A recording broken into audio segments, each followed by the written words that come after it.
Јавното предпријатие Чистота и зеленило продолжува со поставување на полуподземни контейнери за комунален смет на различни локации во општина Куманово. Во наредниот период ќе бидат поставени нови контейнери на вкупно 7 локации, а надлежните со апел до граѓаните да не ги оштетуваат садовите за смет, а пак инспекцијските служби да ги казнат несовесните кумановци. Имаме добиено елаборати на 7 локации. Вчера беше поставување на локалитет Сума, полуподземни контейнери. Претходно поставивме на градските гробишта на улица 11 ноември и оваа работа ќе продолжи и на останатите локации кои ги имаме добиено од страна на сектор за комунални дејности при општина Куманово. Тоа е улица Боро Перцан, Гуцман, Тоде Думба, Трета МУП, како и Моша Пијаде.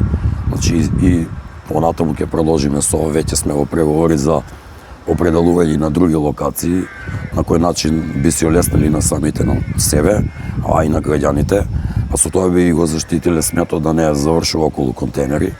Со оглед на тоа што полуподземни контейнери, освен што изгледаат естетски поубаво, и нивната зафатнина која менува 5 обични контейнери. Значи еден полуподземен контейнер има зафатнина од 5,5 метри кубни, за разлика од еден подвижен обичен сад кој има зафатнина 1,1 метар кубен.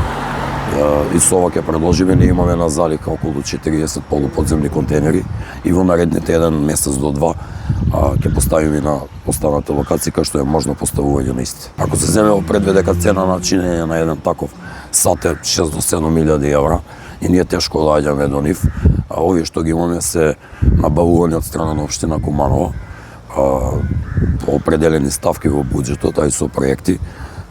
Ние разгледуваме можности, веќе сме учествували на известни проекти и самостојно како Јавна Чистота и зеленило. Ќе видиме дека тоа се контейнери дека многу тешко се доаѓа. Јас имам апел до граѓаните да не ги уништуваат, да фрлат комунален смет, а имам апел и до инспекцијските служби да се грижат малку за тие контейнери и да пишуваат казни санкции према граѓаните кои ги уништуваат. Вчера заврши и 5-дневната акција за собирање на кабаст отпад. Директорот на комуналното предпријатие Стојановски е задоволен од интересот што го пројавиле граѓаните за бесплатното одлагање на отпадот на локациите во населбите Перо, Чичо и Карпош и на така наречениот Романовски пат. Неколкудневна акција ќе се реализира и во текот на месецов, но допрева ќе бидат објавени локациите, велат надлежните од Чистота и зеленило. Да ги пофалам граѓаните затоа што има зголемен интерес и повеќе смет, значи имаат одговорено на акцијата. Последнава акција заврши сега во вчера, значи траеше цела недела скоро.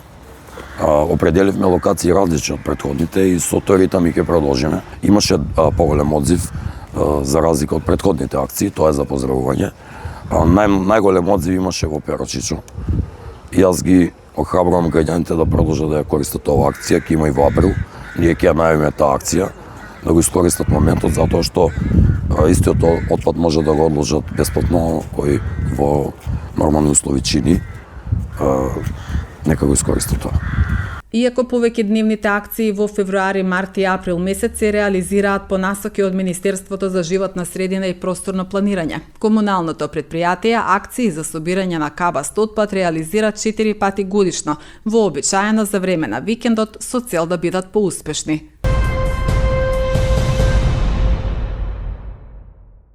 Започнати се подготовките за изградба на нов кружен тек на крстосницата помеѓу булеварот Октомвриска револуција, улицата Доне Божинов и кракот улицата Братство Единство.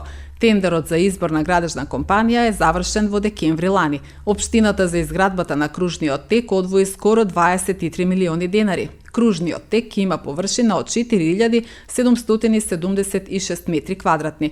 Изградбата предвидува расчистување на просторот. Проектот опфаќа реконструкција на дел од улиците кои гравитираат на тоа подрачје, современо осветлување, асфалтирање. Претходно општината во неколку наврати одвои средства за експроприација на земјиштето.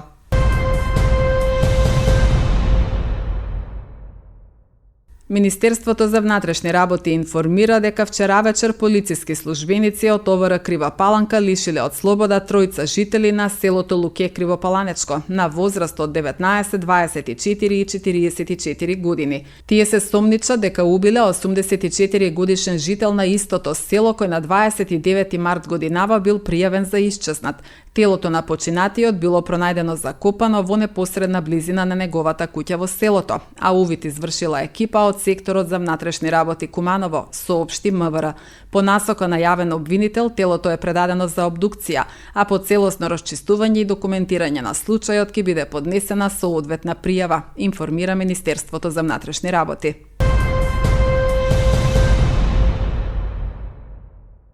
Генералниот урбанистички план за општина Куманово се изработува. Куманово ја почна постапката за изработка на ГУП уште пред неколку години. Планот треба да обезбеди нови сообраќајни решенија со кои ќе се реши метежот, формирање нови населби, повеќе зеленило, пешачки зони, ефикасен јавен транспорт, уредени простори наменети за сите. Генералниот урбанистички план е навистина многу важен и неопходен за нашиот град. Сите ги знаеме бенефитите кои што ќе ги добие урбанизмот и развојот на нашиот град со генералниот урбанистички план. Ние како јавно предпријатие Куманово план направивме изработка на инвентаризација на изграден градежен фонд, вкупна физичка субструктура на земјиште и зеленило во рамки на плански опфат на ГУП за град Куманово. Прва фаза. Значи, по завршување на обврските кои што согласно трипартитниот договор си ги има агенцијата и општината Куманово, повторно истиот ќе биде вратен во Куманово план и да се надеваме дека за краток временски период веќе и нашата општина ќе го добие насушно потребниот генерален урбанистички план.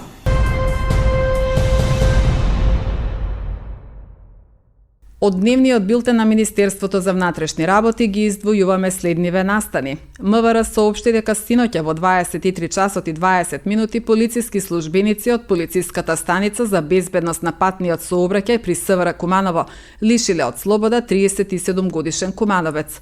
При контрола на патниот сообраќај било констатирано дека тој управувал патничко моторно возило Рено под дејство на алкохол, односно му биле измерени 1,68 промили. Против него ќе биде поднесена кривична пријава за безобзирно управување со моторно возило.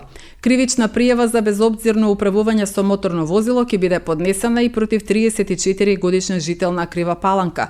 Тој вчера вечер во 22 часот и 10 минути на магистралниот пат Крива Паланка Деве Бајер со товарно моторно возило Волво излетел од коловозот и се здобил со телесни повреди констатирани во здравствениот дом во Крива Паланка, а било констатирано дека има 1,57 промили алкохол во крвта.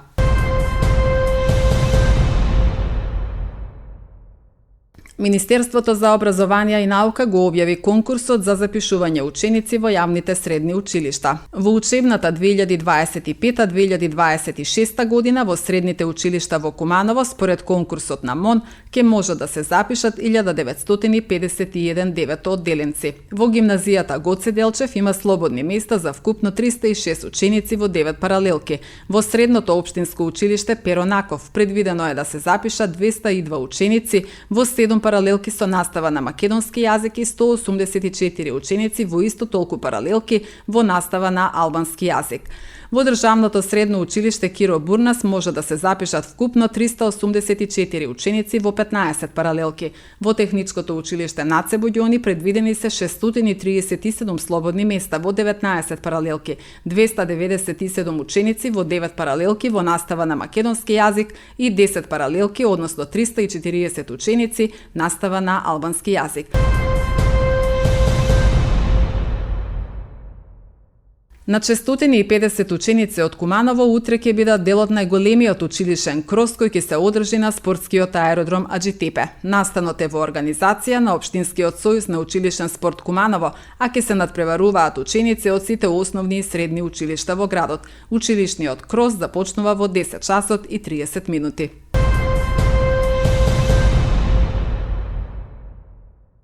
Под мотото Еден свет за сите, Македонија по трет пат годинава го одбележува меѓународниот ден за подигање на свеста за аутизмот. Аутизмот не е болест, туку состојба при која луѓето кои живеат со него имаат поинаков начин на интерпретација на зборовите, боите, формите и звуците на светот околу нас. Причините се непознати, иако се верува дека постои генетски фактор поврзан со еколошка компонента. Со персонализиран и специјализиран терапевтски третман можно е да се зголеми квалитетот на живот на лицата засегнати од аутизам.